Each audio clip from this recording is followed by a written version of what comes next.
both Petraeus and Gates are really putting forth a good effort to come up with a strategy which has really been absent, in my humble opinion, for the last 4 years, 4.5 years since this war started. So, I don't agree with you, but let's see what Mark Williams says. I think that we've been promised by the president over and over and over again a clean report from the general. He was basically been told, don't believe me, believe the general. Now we're told it's all going to go through a White House filter. Mark Williams, your assessment, are we going to get a Petraeus report or a Bush report?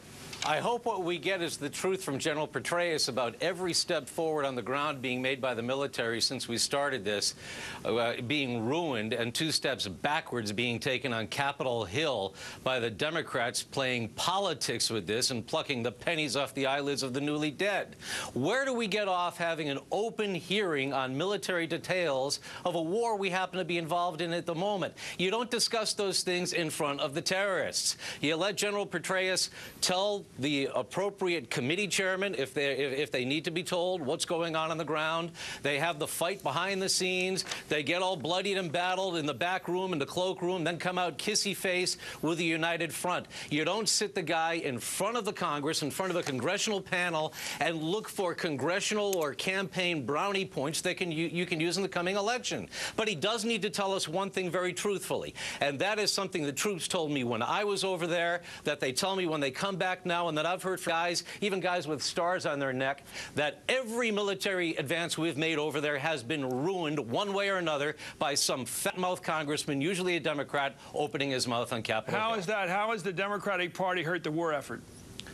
By convincing or trying to convince us that we have lost this, that we're going to leave. Chris, you're from the same place I'm from, Boston. You have a neighborhood problem. In a certain neighborhood, you go to the guy in the corner who takes care of the problem. Why? Because the cops aren't going to be there to protect you if you go to them. The same thing is happening in Baghdad. The same thing is happening in Iraq. The people of that community, the people of that city, have been going to the people who will help them, who will bring them a generator without reams of requisition forms. That happens to be the local friendly neighborhood Al-Qaeda. But they've gotten so savage now, actually literally ripping people's faces off with piano wire, murdering entire families, that the Iraqis are dropping dimes on them because our military men are saying to the Iraqis, don't worry, we'll be here when you're in trouble and when you need us. Meanwhile, Nancy Botox is up there saying, oh, we're leaving, we're running, we're going to go away. You know, Mark, that doesn't help me any. Look, the question is, we have a democracy in this country, and both you gentlemen know that this is a hot political issue, this war. This is the 5th summer of war. It's a long war for America, given our history. People are trying to figure out how it's going. Right. How do the American people get a good reading on the war? Well, the president has said, don't believe me. I know I'm somewhat discredited because I've taken a side in this fight. So believe the military guys, because we have a very high respect for our military men. Chris, the side he took was America's side. I was taken aback, however, Mark, to learn that we're not going to get a sharp report from the general, not in his own words.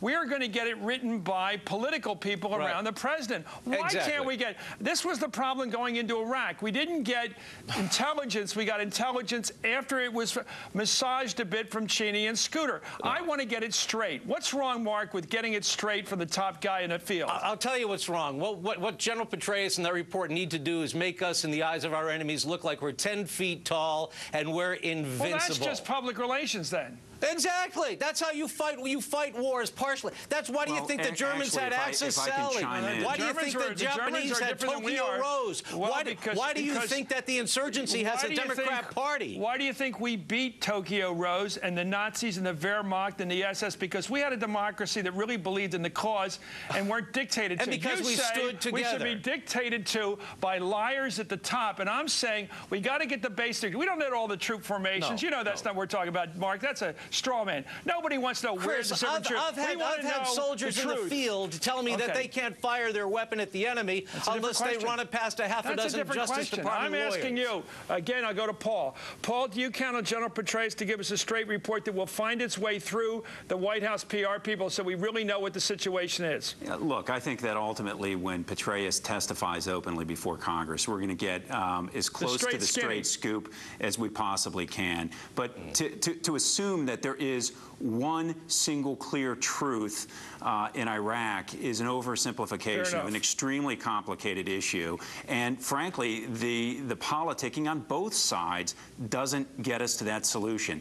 Every single American wants to feel confident that what our military leaders and what our political leaders are telling us is true. And more importantly, what I think that every single American wants to know is, what is the solution? And I don't care if it comes from Paris Hilton delivering it to Congress. That's what we want to know.